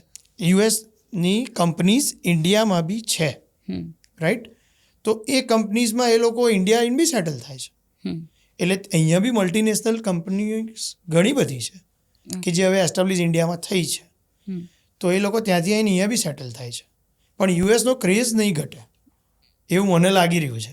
જે પ્રમાણે તમે વાત કરી રહ્યા છો એ પ્રમાણે સ્ટુડન્ટનો જે રેશિયો છે એ યુએસ જવાનો એપ્લિકેશન રેશિયો તો વધતો જ જાય છે. તો તમે કેનેડાની વાત કરી તો કેનેડામાં પણ અત્યારે એટલી જ અનસર્ટેનિટી છે, તો એમાં એનો પર્સપેક્ટિવ તમે કેવી રીતના લેશો? કેનેડામાં તમે જે વાત કરી એ પ્રમાણે તમે જે કહો છો અનસર્ટિનિટી, એવું 50-50 કહી શકાય. કારણ કે છેલ્લા 2 વર્ષમાં ત્યાંની ગવર્મેન્ટમાં બી થોડી અનસર્ટિનિટી હતી હમ. અને એના લીધે ઇમિગ્રેશન પર ઇમ્પેક્ટ બહુ આવી છે. કારણ કે કેનેડા પર્ટિક્યુલર આખો માઇગ્રેટેડ, મોસ્ટ ઓફ ત્યાં માઇગ્રેશન વધારે થયેલું છે. હમ. એટલે અક્રોસ ધ વર્લ્ડથી લોકો ત્યાં આવેલા છે, રાઈટ. અને કેનેડામાં એવું છે કે અધર કન્ટ્રીઝ કરતાં જેટલા સ્ટુડન્ટ કેનેડા ગયા એમાંથી 10% જ સ્ટુડન્ટ આઈ થિંક સો એમના પર્સનલ રીઝન કે આવવું પડ્યું કે મેં જે આપણે આગળ વાત કરી એ પ્રમાણે બીજા અબ્રોડ સેટલ થયા હોય, કેનેડાથી યુએસ સેટલ થયા હોય, એવી રીતના હોય. બાકી 90% સ્ટુડન્ટ ત્યાં આગળ સેટલ મોસ્ટ ઓફ PR મેળવી લેતા હોય છે. ઓકે, સો એક રીઝન કેનેડાની જે ઇમિગ્રેશન સિસ્ટમ છે એ અક્રોસ ધ વર્લ્ડમાં સારામાં સારી ઇમિગ્રેશન સિસ્ટમ છે. સો એટલે એવું કહી શકીએ કે કેનેડામાં ઇમિગ્રેશન બહુ જ ઇઝી છે, PR જલ્દી મળી જાય છે, એના લીધે લોકો કેનેડા અત્યારે વધારે પ્રિફર કરી રહ્યા છે રાધર દેન અધર કન્ટ્રીઝ. યસ, ઓબ્વિયસલી એવું કહી શકાય. પણ ઇઝી વર્ડ આપણે ત્યારે જ વાપરી શકીએ કે જ્યારે એના ક્રાઇટેરિયામાં આપણે મેચ થતા હોઈએ. ત્યાં બી એક સર્ટન ક્રાઇટેરિયાસ છે ઓકે. કે તમે ત્યાં એક્ઝામ્પલ આપું કે હમણાં મારો એક સ્ટુડન્ટ 2022માં ગયા હતા અહીંયાથી, રાઈટ. એક ગયો હતો સ્ટુડન્ટ. હવે એ સ્ટુડન્ટ ત્યાં પહોંચ્યો, એને સ્ટડી કર્યું, હવે વર્ક પરમિટ લેશે. એની work permit I think so December સુધી આવી જશે, રાઈટ. વર્ક પરમિટ લીધા પછી ત્યાં કેનેડામાં બી પ્રોવિન્સ વાઇઝ PR છે કે જે ડિપેન્ડ ઓન તમે કયા પ્રોવિન્સમાં છો, રાઈટ. અને એ પ્રોવિન્સમાં તમારા ક્રાઇટેરિયાઝ મેચ થતા હોય તો તમને PR મળતા હોય છે. પણ હા, તમારી વાત સાચી છે કે રાધર દેન અધર કન્ટ્રીઝ કરતાં પર્ટિક્યુલર આપણે ઇન્ડિયન સ્ટુડન્ટ્સની વાત કરીએ, રાઈટ, તો એ લોકોને PR મળવાની સંભાવના અધર કન્ટ્રીઝ કરતાં વધારે છે. ઓકે, અત્યારે આમ જોવા જઈએ તો ગ્લોબ બહુ નાનું થતું ગયું છે, રાઈટ. પહેલાં આપણે ખાલી 2 કે 3 કન્ટ્રીઝ પર ફોકસ લોકો કરતા હતા, લાઈક કેનેડા છે, US છે અને UK અને ઓસ્ટ્રેલિયા, રાઈટ. હવે બીજી અધર કન્ટ્રીઝ પણ છે જે ઇન્ડિયન સ્ટુડન્ટ્સને વેલકમ કરી રહી છે. તો અગર હું ના US ક્રાઇટેરિયામાં ફોલ નથી થતી કે કેનેડાના ક્રાઇટેરિયામાં ફોલ નથી થતી, તો બીજી એવી કઈ કન્ટ્રીઝ છે જ્યાં એક ગ્રોથ ઓપોર્ચ્યુનિટી ઇન્ડિયન સ્ટુડન્ટ્સને મળી શકે? જો રાધર દેન US, કેનેડા અને તમે મેજર 5 કન્ટ્રી કહેવાય કે US, કેનેડા, ઓસ્ટ્રેલિયા, ન્યૂઝીલેન્ડ અને UK. આ કન્ટ્રીમાં તમે ફોલ નથી થતા, આ કન્ટ્રીઝમાં તમારો ક્રાઇટેરિયા મેચ નથી થતો કે તમારે નથી જવું, 2 ઓપ્શન છે, રાઈટ. તો યુરોપ છે, એમાં ઘણી બધી કન્ટ્રીઝ છે જેમ કે પોલેન્ડ છે, નીધરલેન્ડ્સ છે, તમે જર્મની, રાઈટ, ફ્રાન્સ છે, અને રિસન્ટલી વાત કરું તો ઓસ્ટ્રિયા બી છે, રાઈટ. એટલે જે કન્ટ્રી છેલ્લા 5 વર્ષમાં મેં તમને સ્ટાર્ટિંગમાં વાત કરી કે માઇગ્રેશન, માસ માઇગ્રેશન થાય છે હવે, તો આ કન્ટ્રીઝમાં બી સ્ટુડન્ટ જતા હોય છે. પણ પર્ટિક્યુલર આપણે વાત કરીએ ને તો ઘણી સ્ટુડન્ટનું બી ફોકસ હોય છે કે ડેરી ટેકનોલોજી પર ફોકસ્ડ હોય તો નેધરલેન્ડ જતો હોય છે. પછી ઓટોમોબાઈલ પર ફોકસ હોય કે મિકેનિઝમ પર ફોકસ હોય, રોબોટિક્સ પર ફોકસ હોય તે જર્મની જતા હોય છે, રાઈટ. પછી આર્કિટેક્ચર પર ઘણાનું ફોકસ હોય તો બી એ લોકો યુરોપિયન કોઈ કન્ટ્રીઝમાં જતા હોય છે. એટલે આવી રીતના અધર કન્ટ્રીઝમાં કેવું છે કે હવે અપાર્ટ વાત કરીએ તો પાથવે પ્રોગ્રામ્સ બી ચાલતા હોય છે. જેમ કે દુબઈ બી હવે સ્ટુડન્ટના માર્કેટમાં આવ્યું છે, જે અત્યાર સુધી તમે વાંચ્યું છે, તમે જોયું હશે કે લોકો દુબઈ તો ખાલી ફરવા જ જાય, રાઈટ, કે ભાઈ ક્યાં ફરી આવ્યા તો દુબઈ, રાઈટ. હવે એવું નથી. હવે ઘણી બધી અક્રોસ ધ ગ્લોબની યુનિવર્સિટીઝ દુબઈમાં એસ્ટાબ્લિશ થઈ છે.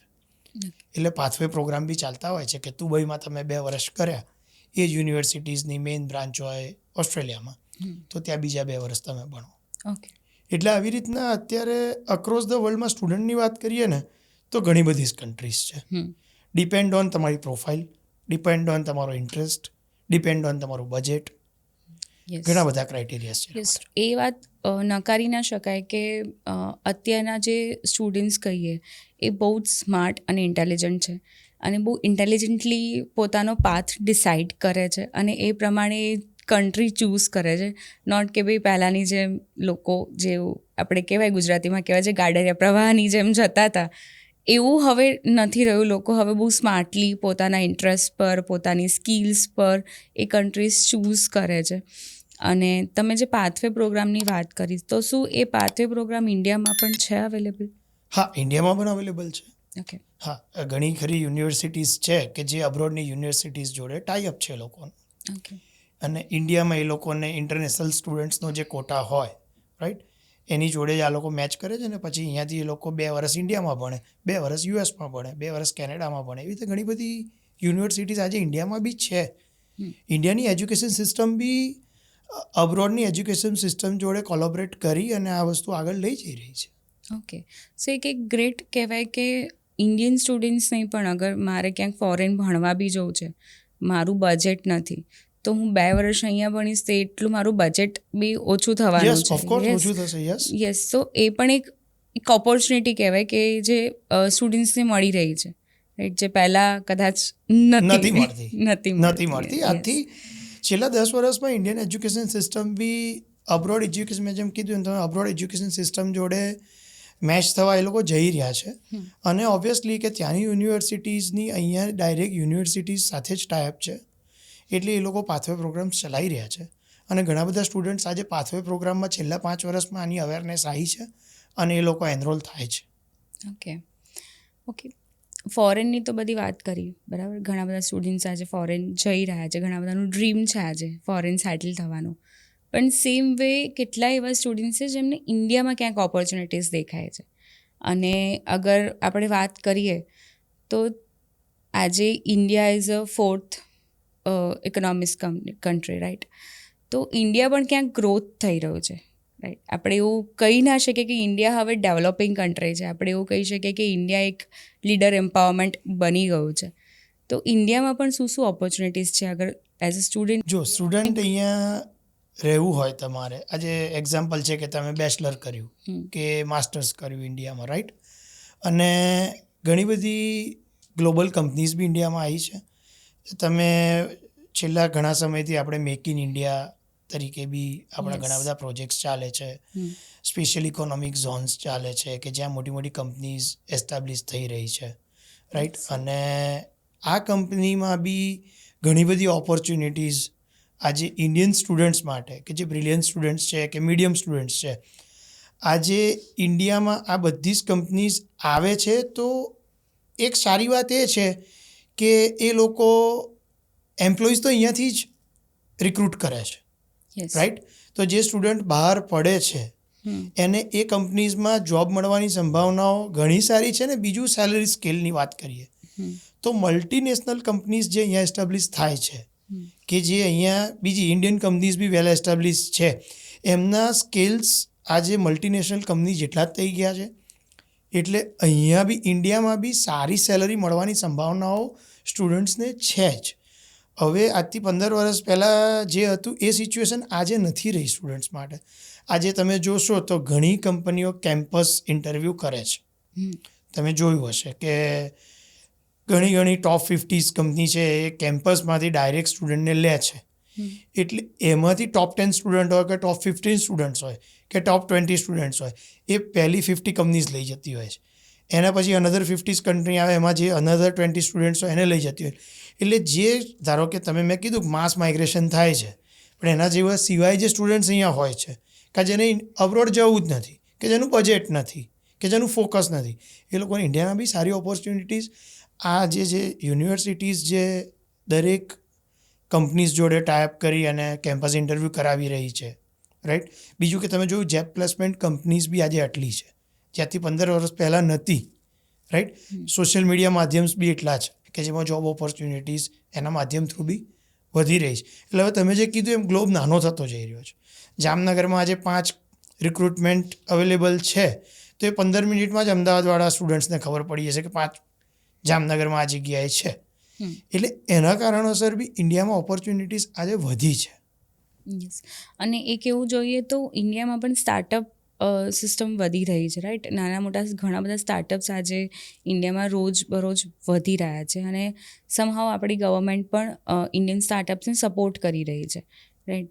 તો એ પણ એક પોઝિટિવ પ્રોસ્પેક્ટ કહેવાય કે જેને કદાચ મારે એવું છે કે મારે બિઝનેસ કરવો છે, તો હવે એવું નથી કે ભાઈ હું ફોરેનથી જ ક્યાંક શીખીને એ બિઝનેસ કરી શકીશ. હું ઇન્ડિયામાં રહીને પણ મારો બિઝનેસ એસ્ટાબ્લિશ કરી શકીશ.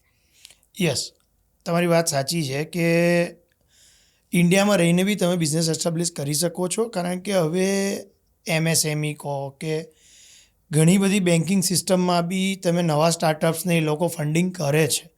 અને ઘણા બધા ગવર્મેન્ટ્સના બી એવા પ્રોગ્રામ્સ ચાલી રહ્યા છે કે જેની અવેરનેસની વારંવાર તમે જોતા હશો કે એડવર્ટાઇઝ આવે છે સ્ટાર્ટઅપ્સ માટે, રાઈટ? તો સ્ટુડન્ટ્સ આજે બહાર પડ્યા અને એક સ્ટુડન્ટ્સનું ગ્રુપ હોય, કાંઈ ઇન્ડિવિડ્યુઅલ સ્ટુડન્ટ્સ હોય, કોઈ નાની ફેક્ટરી સ્થાપવા માગતા હોય કે એમની જોડે એક નવો કોન્સેપ્ટ છે, રાઈટ? તો એ સ્ટાર્ટઅપ્સમાં જો એ કોન્સેપ્ટ સેટઅપ થતો હોય અને બેન્કિંગમાં જો એ પ્રોજેક્ટ મૂકે કોઈ બી બેંકમાં કે ક્યાંય બી, તો એ લોકોને લોન મળી રહેતી હોય છે અને એ લોકો સ્ટાર્ટઅપ કરી શકતા હોય. એટલે ઘણા બધા સ્ટુડન્ટ્સનો આજે એવું બી ફોકસ છે કે મારે બિઝનેસ એસ્ટાબ્લિશ કરવો છે, તો ઇન્ડિયાના સ્ટાર્ટઅપ પ્રોગ્રામ થ્રુ કે MSME થ્રુ કે અહીંયા કોઈ કંપનીમાં 2 કે 3 વર્ષ એક્સપિરિયન્સ લીધા પછી બી એ પોતાનું સ્ટાર્ટઅપ કરતા હોય છે. એટલે હવે એ ફોકસ બી વધ્યું છે ઇન્ડિયામાં કે અબ્રોડ જ જવું કે માસ્ટર્સ જ કરવું એવું નથી. બેચલર્સ પછી બી ઘણા છોકરાઓ સ્ટાર્ટઅપ કરતા હોય છે. ટ્રુ. એક એવી વાત કરીએ કે 2025ની અત્યારની વાત કરીએ તો અત્યારના સિનારીઓ પ્રમાણે અગર મારે અબ્રોડ જવું છે ફોર હાયર સ્ટડીઝ કે મારી સેટલ થવા માટે, તો મારે અત્યારના સિનારીઓ પ્રમાણે કયા કયા પર્સપેક્ટિવ્સ છે જે મારે ધ્યાનમાં રાખવા જોઈએ? ઓકે, સરસ. ફર્સ્ટ ઓફ ઓલ તો તમે જે ઇન્ડિયામાં સ્ટડીઝ કરો છો ને, ઇન્ડિયામાં જે સ્ટડી કરો છો, રાઈટ? અત્યારે કરન્ટલી તમે સ્ટડી કર્યું કે હવે તમે છેલ્લા સેમ બાકી હોય, બે સેમ બાકી હોય કે 3 સેમ બાકી હોય, તમારું જે સ્ટડી છે ને એમાં તમારું જે બી માર્કિંગ સિસ્ટમ છે, જે તમારા માર્ક આવે કે જે બી તમારા CGPA આવે, બરાબર, એ સારા હોવા જોઈએ. ફર્સ્ટ ઓફ ઓલ તો એ બેઝ પર જ તમને અબ્રોડમાં એડમિશન મળશે. ઓકે. જે તમે કોમ્પિટિટિવ એક્ઝામ આપો છો એ તો ખાલી તમારી સપોર્ટિવ છે, એ બેઝ નથી, રાઈટ? પ્લસ એમાં બેકલોગ્સ ના હોવા જોઈએ. તમે જે બી સ્ટડી કર્યું એમાં બેકલોગ્સ જેટલા ઓછા હશે કે બેકલોગ નહીં હોય એટલી સારી યુનિવર્સિટીમાં તમને એડમિશન મળશે, રાઈટ? અધર દેન કે તમારું બજેટ શું છે, મેઇન છે બજેટ. કારણ કે $18,000 કેનેડિયન કોલેજીસમાં કોર્સિસનું એડમિશન સ્ટાર્ટ થાય છે. એવી રીતના યુએસનો ક્રાઇટેરિયા અલગ છે, એવી રીતના ઓસ્ટ્રેલિયાનો ક્રાઇટેરિયા અલગ છે, રાઈટ? એટલે તમારે અબ્રોડ જવું છે તો 4 જે બી ફોકસ પોઈન્ટ છે, ફર્સ્ટ તમારું જે બી CGPA છે, સેકન્ડ તમારા ઇંગ્લિશ પ્રોફિશિયન્સી ટેસ્ટ એટલે તમે IELTS કહો કે GMAT કહો કે એમાં સારું સ્કોરિંગ હોવું જોઈએ. થર્ડ તમારું યુનિવર્સિટી કઈ તમે સિલેક્ટ કરો છો, એમાં કોર્સ કયો સિલેક્ટ કરો છો, થોડું રિસર્ચ, રાઈટ? અને ફોર્થ તમારું બજેટ. હવે આ 4 પોઈન્ટમાં ડિટેલિંગમાં જઈએ તો તમારું અહીંયાનું જો સ્ટડી સારું હોય, તમારી ઇંગ્લિશમાં માર્ક સારા હોય, તમારી કોઈ બી ટેસ્ટિંગ સિસ્ટમમાં, તો સામે તમે કયો કોર્સ સિલેક્ટ કરો છો, તમે રિસર્ચ કરીને કરો છો, કોઈ થીસીસ પરથી કરો. ઘણી યુનિવર્સિટી અબ્રોડમાં એવી બી છે કે જે તમને પ્રોફેસર એલોટ કરશે. ઓકે. ત્યાંના professor will take your exam અને પછી તમને સ્કોલરશિપ પ્રોવાઈડ કરશે એની પર કે તમે અહીંયા બ્રિલિયન્ટ સ્ટુડન્ટ છો અને તમારે આ યુનિવર્સિટીમાં આ કોર્સમાં જવું છે, રાઈટ? તો એના professor will take your exam, right? અને એ એક્ઝામમાં જો તમે પાસ થઈ જાઓ છો, બરાબર, એક સર્ટન પર્સન્ટેજની ઉપર, તો એ યુનિવર્સિટી તમને સ્કોલરશિપ બી પ્રોવાઈડ કરતી હોય છે. તો તમારું એટલું બજેટ ઘટી જતું હોય છે, રાઈટ? ઘણી યુનિવર્સિટી 50% સુધી સ્કોલરશિપ આપે છે. તો શું છે કે તમારા જે બી એની ફીઝ હોય એ તમારી 50% થઈ જતી હોય છે. એટલે તમારું રિસર્ચ મેઇન છે. તમારે જવું જ છે તો પહેલાં સર્ચ કરો, રાઈટ? એમાં તમે ધારો કે ગુજરાતીમાં વાત કરીએ તફાવત, કે તમે કેનેડાનો એક એ કરો, ઓસ્ટ્રેલિયા, ન્યૂઝીલેન્ડ, US અને અધર કન્ટ્રીઝ. પછી તમે ફોકસ કરો કે ભાઈ તમારે કઈ કન્ટ્રીમાં જવું છે, ત્યાંનું મારું બજેટ છે, ત્યાંની ઇંગ્લિશ પ્રોફિશિયન્સી ટેસ્ટમાં જેમ કે કેનેડાની વાત કરીએ તો 6 બેન્ડ ઇચ કમ્પલસરી છે, એ વગર તમે ફાઇલ નથી કરી શકતા. જ્યારે યુએસમાં 5.5 બેન્ડે બી ફાઇલ થાય છે, રાઈટ? એટલે દરેક કન્ટ્રીઝના ક્રાઇટેરિયા અલગ છે. એટલે તમે એમાં ફોલ થાવ છો કે નહીં એ પહેલાં ચેક કરો, પછી એની પર રિસર્ચ કરો, પછી તમારું બજેટ ચેક કરો અને પછી તમે એને ઇમ્પ્લિમેન્ટ કરો કે ભાઈ હવે અહીંયા મારે જવું છે. ટ્રુ. એટલે એક સ્ટુડન્ટ તરીકે તમારે ક્યાંય પણ તમારું ફોકસ કરવું છે તો તમારે અગર તમે વિચારો જ છો કે મારે મારી લાઈફ ક્યાંક સેટલ કરવી છે તો ડેફિનેટલી એના માટે થઈને પ્રોપરલી એનું રિસર્ચ તો બુક તમારી હોવી જ જોઈએ, એ જરૂરી છે. આની પાછળ તમારે 90 ડેઝ આપવા પડે. True, definitely. એને તમે હું તમને એવું કહું કે મારે ત્યાં જે સ્ટુડન્ટ્સ આવતા હોય છે એને હું એવું કહું કે ભાઈ 15 ડેઝ તમારો કોર્સ રિસર્ચમાં આપો, 15 ડેઝ તમે એની પાછળ એ કોર્સ જે રિસર્ચ કરે છે કઈ કઈ યુનિવર્સિટીઝમાં ચાલે છે એની એટલે 30 ડેઝ થયા, એની પાછળ તમે 15 ડેઝ તમારું બજેટિંગ એ કોર્સમાં કઈ યુનિવર્સિટીમાં, ચાલો 4 યુનિવર્સિટીમાં તમે એલિજિબલ થાવ છો, તો ત્યાંનું વેધર, ત્યાંનું ફૂડ તમને પ્રોવાઈડ, ત્યાં આગળ તમે ધારો કે ઇન્ડિયન છો અને તમે પર્ટિક્યુલર વેજીટેરિયન છો 100%, તો એ યુનિવર્સિટીમાં તમે ત્યાં પહોંચી ગયા પણ એ યુનિવર્સિટીમાં -15 ડિગ્રી ચાલે છે ત્યાં, બરાબર, તમારી બોડી એબ્ઝોર્વ નથી કરતી એ વસ્તુ, તો તમે ત્યાં નહીં જઈ શકો, ઓબ્વિયસલી છે. તો એ પાછળના ઘણા બધા પેરામીટર્સ ને ક્રાઇટેરિયા છે જે તમારે રિસર્ચમાં તમારે લેવા જોઈએ અને આફ્ટર ઓલ પછી તમારે 90 ડેઝ પછી ડિસાઇડ કરવું જોઈએ કે ભાઈ આ મારા માટે પરફેક્ટ છે અને પછી તમે કરો તો આફ્ટર સેટલમેન્ટ આફ્ટર સ્ટડી તમે ત્યાં વર્ક પરમિટ મળશે, વર્ક પરમિટ પછી કેટલા સમય પછી PR મળે છે કે ગ્રીન કાર્ડ મળે છે, રાઈટ, એ બધું જ તમે જો આ 90 ડેઝમાં જોઈ લો તો તમને જનરલી કોઈ સ્ટુડન્ટને પાછળથી વાંધો આવતો નથી. ઓકે, આ પર્સપેક્ટિવ તમે જે કીધું ને એમાં ઘણી બધી વખત આપણે એવું જોઈએ છે કે પેરેન્ટ્સનું ઇન્વોલ્વમેન્ટ આમાં બહુ જ મેટર કરતું હોય છે, રાઈટ. અને મને એવું ખબર છે કે ત્યાં સુધી 90% કેસ એવા હોય છે કે પેરેન્ટ્સને કંઈ જ ખબર જ નથી હોતી અને પેરેન્ટ્સ જ્યાં બાળક કે ભાઈ મારે આ ફલાણી ઠેકાણી યુનિવર્સિટીમાં જવું છે કે XYZ યુનિવર્સિટીમાં મારે જવું છે અને બસ પેરેન્ટ્સ પણ એનું રિસર્ચ કર્યા વગર એના પર ઇનપુટ મૂકી દેતા હોય છે. સો પેરેન્ટ્સને તમારી શું સલાહ છે આ કેસમાં? જો દરેક વસ્તુમાં જાગૃતતા અનિવાર્ય છે, આપણે એવું કહી શકાય કે જાગૃતતા જેટલી વધારે એટલા તમે નિપુણ, રાઈટ. એટલે પેરેન્ટ્સે હંમેશા કેવું છે કે જ્યારે બી છોકરા કે દીકરો કે દીકરી એને અબ્રોડ જવું છે તો પેરેન્ટ્સે એની પાછળ ફોકસપૂર્વક ધ્યાન આપવું જોઈએ. બેઝિકલી તો એને કેમ જવું છે, શું એ એલિજિબલ છે, એ પહેલાં પેરેન્ટ્સે તપાસવું જોઈએ કે ભાઈ મારો દીકરો ઇન્ડિયામાં જ જો 35% આવતો હોય તો એને અબ્રોડ મોકલાય નહીં, રાઈટ.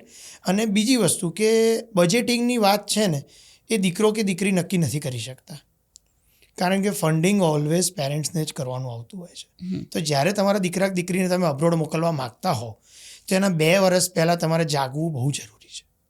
પર્ટિક્યુલર જ્યારે ફંડિંગની વાત આવે છે ત્યારની વાત કરું છું, કારણ કે ઇન્કમ ટેક્સ રિટર્ન્સ, તમારું બેંક બેલેન્સ, તમારા પ્રોપર્ટીના ડોક્યુમેન્ટ્સ એ ઘણા બધા આમાં મેટર્સ કરતા હોય છે. ઘણીવાર છોકરું ઘણું જ બ્રિલિયન્ટ હોય પણ આના લીધે પાછળ પડી જતું હોય છે, કારણ કે ડોક્યુમેન્ટેશન પાર્ટ છે પેરેન્ટ્સનો જ છે, બાળકનો નથી, રાઈટ.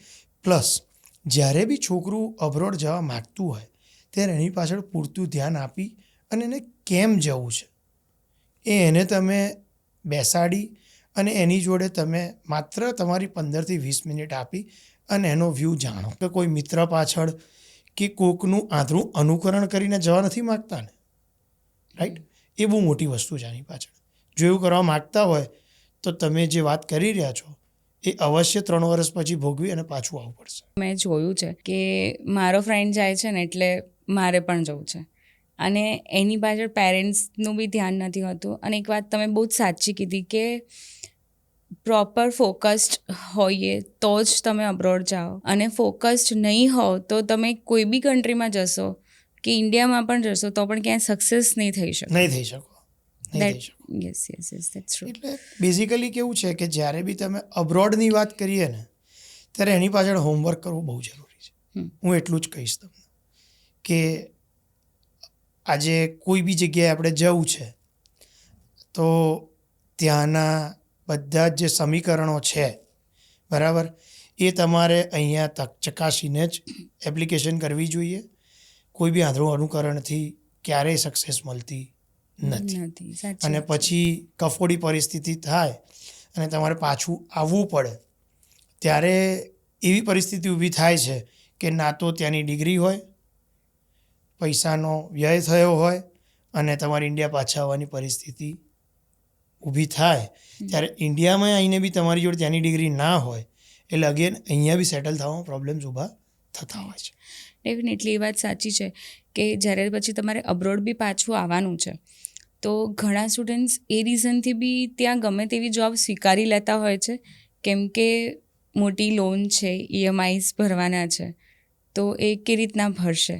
એટલે એક પ્રોબ્લેમ પણ ઘણા બધા સ્ટુડન્ટ્સ ફેસ કરતા હોય છે કે અગર ત્યાં સક્સેસ નથી થતા તો કંઈ પણ રીતના સેટલ થવાનો ટ્રાય કરે છે અને નોન ફિલ્ડ જોબ પણ સ્વીકારીને એ ત્યાં રહેતા હોય છે. અને જે ઇન્ડિયામાં કદાચ ક્યારેય તમે કામ નથી કર્યું એ કામ પણ તમે ત્યાં કરવા રેડી થઈ જાઓ છો. 100% તમે જે વાત કરી રહ્યા છો એને નકારી ના શકાય. આ વસ્તુ સાચી જ છે.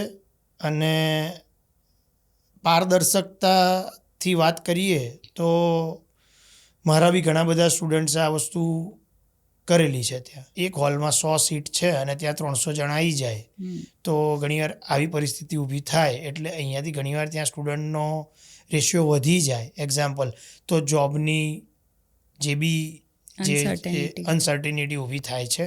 પ્લસ તમે જે કીધું એ કે જ્યારે બી એ ત્યાં આગળ પ્રોપર ભણી ના શકે કે ભણે પણ ભણીને બહાર પડ્યા પછી એને જોબ ના મળે. બ્રિલિયન્ટ સ્ટુડન્ટ છે, ચલો આપણે એવી વાત કરો કે એ બ્રિલિયન્ટ સ્ટુડન્ટ છે, ભણીને બહાર પડ્યો પણ ત્યાં ગવર્મેન્ટમાં અનસર્ટેનિટી છે, ઇમિગ્રેશન રૂલ્સમાં અનસર્ટેનિટી, તો એને જોબ નથી મળતી. કોઈ એમ્પ્લોય કંપનીને એમ્પ્લોય તરીકે લેવો છે એ વ્યક્તિને પણ એના ક્રાઇટેરિયાઝને લીધે લઈ નથી શકતા.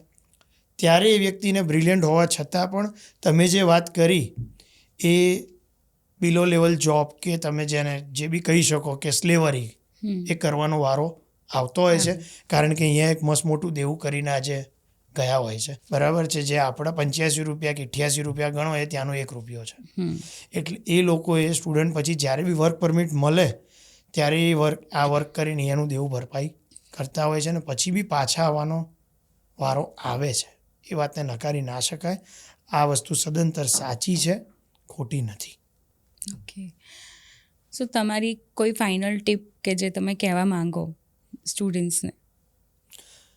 ફાઇનલ ટિપમાં બેન એટલું જ છે કે હું એવું કહીશ કે જ્યારે બી સ્ટુડન્ટને અહીંયાથી અબ્રોડ જવું હોય ત્યારે પર્ટિક્યુલર જે બી ક્રાઇટેરિયાઝ મેં કીધા એ પ્લસ એને કેમ જવું જોઈએ એ પ્રશ્ન એને પોતાને કરવો જોઈએ કે ભાઈ મારે આ ફોકસથી જવું છે. એમાં ફોકસમાં એવું છે કે ભણવું જ છે, કે ત્યાં સેટલ થવું છે, કે ત્યાં જોબ મેળવવી છે, કે ભણીને પાછા આવીને ફેમિલી બિઝનેસ હેન્ડલ કરવો છે.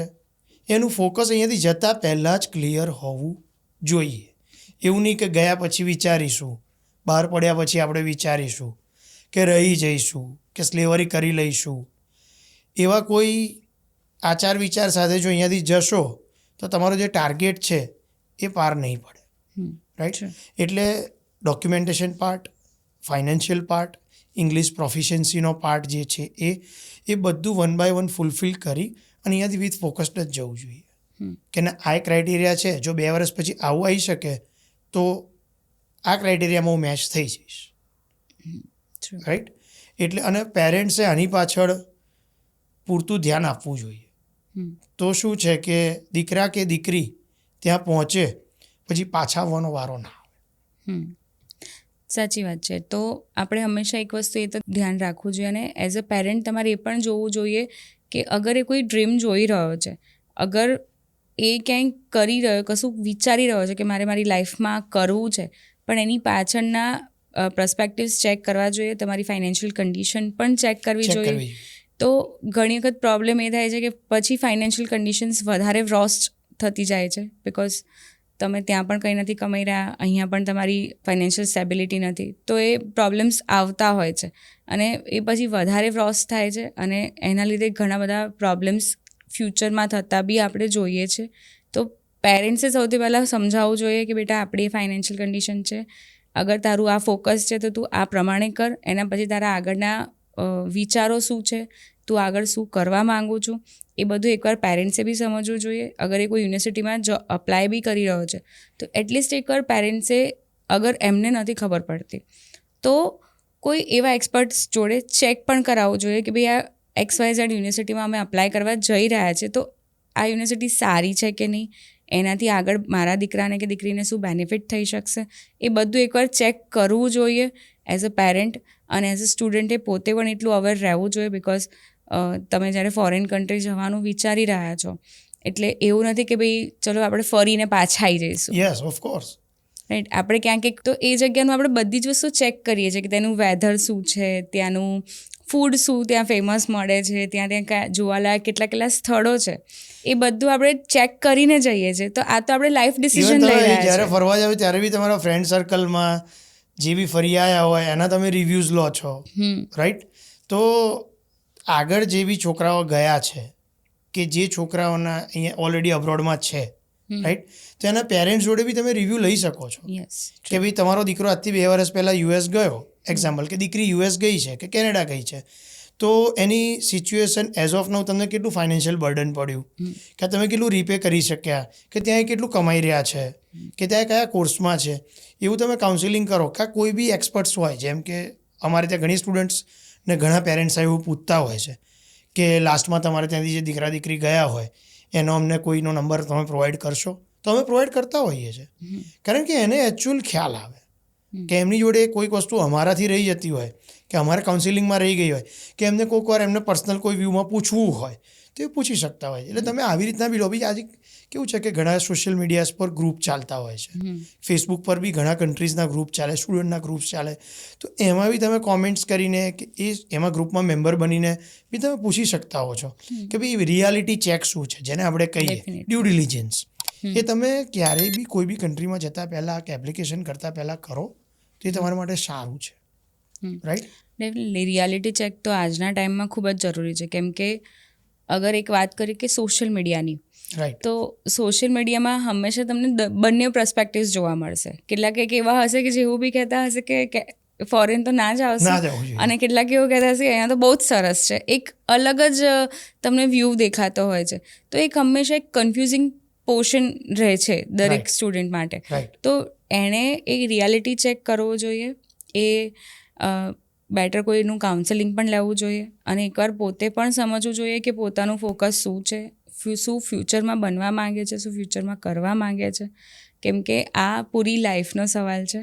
એટલે ક્યાંય ગાડરિયા પ્રવાહની જે માંદોડક્યા ડિસિઝન ના લેવા જોઈએ, અને હંમેશા એકવાર એક ફોકસ્ડ કરીને સારું એક કાઉન્સેલિંગ કરીને અને દેન યુ ડિસાઇડ કે તમારે ફોરેન જવું છે કે નથી જવું. અને અગર નથી જવું તો પણ ઇન્ડિયામાં પણ આજની તારીખમાં ગ્રોથ ઓપોર્ચ્યુનિટીઝ અનલિમિટેડ છે. You can choose any of your field, અને એમાં તમે બહુ સારું કરી જ શકશો. If you are skilled, if you are focused in your whatever in your vision, તો તમે બહુ જ સારું કરી જ શકશો. There is no doubt anything. કે પહેલાં એક સર્ટેન લિમિટ્સ આવતી હતી દરેક જગ્યાની, દરેક કન્ટ્રીની લિમિટ આવતી હતી કે આ કન્ટ્રીમાં અગર તમારે ડેરીનું, જેમ તમે કીધું એમ, કે અગર તમારે ડેરીમાં ઇન્ટરેસ્ટ છે તો હું કેટલીક નેધરલેન્ડ્સ છે કે જે ડેરી પર્ટિક્યુલર ફોકસ છે એ જ કન્ટ્રીમાં જઈ શકતી હતી.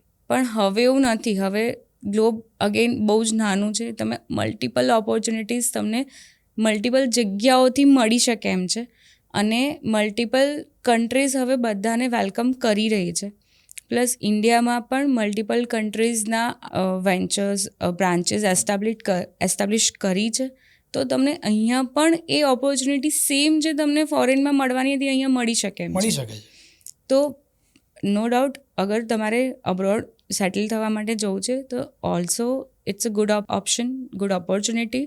અને if you are wanted to settle in India, there is also good opportunity.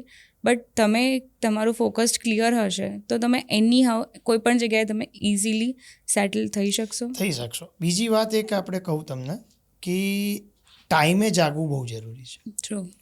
ધારો કે ઇન્ટેક હોય સ્ટુડન્ટ્સ માટે, કે જાન્યુઆરી ઇન્ટેક હોય, સપ્ટેમ્બર ઇન્ટેક હોય, મે ઇન્ટેક હોય, એવી રીતે યુનિવર્સિટીઝના ઇન્ટેક આવતા હોય છે, રાઈટ? તો સ્ટુડન્ટ્સને જ્યારે અહીંયા ધારો કે એક્ઝામ્પલ ભણવાનું એનું મે મહિનામાં ફાઇનલ યર પતી ગયું, તો એને સપ્ટેમ્બર ઇન્ટેકમાં જવું હોય તો એને જાન્યુઆરીથી જાગવું જરૂરી છે. કારણ કે એના આઇલેટ્સ આપવાની હોય છે, એના ફાઇનાન્શિયલ્સ ક્લિયર કરવાના હોય છે, એના ક્રેડેન્શિયલ્સ ક્લિયર કરવાના હોય છે. એ બધામાં અમુક વાર સમય જતો હોય છે. ત્યાં એડમિશન તમે એપ્લિકેશન કરો આવતા મહિનો લાગતો હોય છે. એટલે ઘણીવાર સ્ટુડન્ટ ટાઈમે ના જાગે. હવે મે મહિના પછી સ્ટુડન્ટ, તમે જેમ કીધું ગાડેરિયો પ્રવાહ, એમ કોક ગયું અને જૂનમાં જાગ્યા, રાઈટ? તો એ સપ્ટેમ્બર ઇન્ટેકમાં નહીં જઈ શકે, એટલે જાન્યુઆરી ઇન્ટેકમાં જશે. અગેન જાન્યુઆરી ઇન્ટેકમાં એપ્લિકેશન કરી અને જાન્યુઆરી ઇન્ટેકમાં જો એમને એડમિશન ના મળ્યું તો અગેન મેમાં જશે, એટલે એનું 1 વર્ષ બગડી જતું હોય છે. એટલે જો તમારે તમારો સમય કે વર્ષ નથી બગાડવું તો તમારે સમયે જાગવું, પેરેન્ટ્સે જરૂરી છે. અને સ્ટુડન્ટે બહુ જરૂરી છે. ઘણીવાર એ જાગે પછી એમને ખ્યાલ આવે કે આઈલેટ્સ તો આપી દીધી છે પણ આપણા ફાઇનાન્શિયલ રિટર્ન્સ નથી મેચ થતા, હમ, આપણા જે બેંક બેલેન્સ બનાવવાનું છે નથી મેચ થતું, એટલે આપણે એપ્લિકેશન નહીં કરી શકીએ. હમ, રાઈટ? તો સ્ટુડન્ટે ટાઈમે જાગવું બહુ જ જરૂરી છે. જો તમારે અબ્રોડ જવું હોય તો કોઈ પણ કન્ટ્રીમાં હમ. તમારે સમયને પ્રાધાન્ય આપવું બહુ જરૂરી છે. સો પંકિલભાઈ, આજે જે તમે ઇન્સાઇટ્સ આપી છે ડેફિનેટલી જે સ્ટુડન્ટ્સ અબ્રોડનું પ્લાન કરી રહ્યા છે અને કાં તો અગર જે સ્ટુડન્ટ્સને અહીંયા બી રહેવું છે ઇન્ડિયામાં પણ, એના માટે બહુ જ હેલ્પફુલ થશે. Thank you so much again અમારા શો પર આવવા માટે.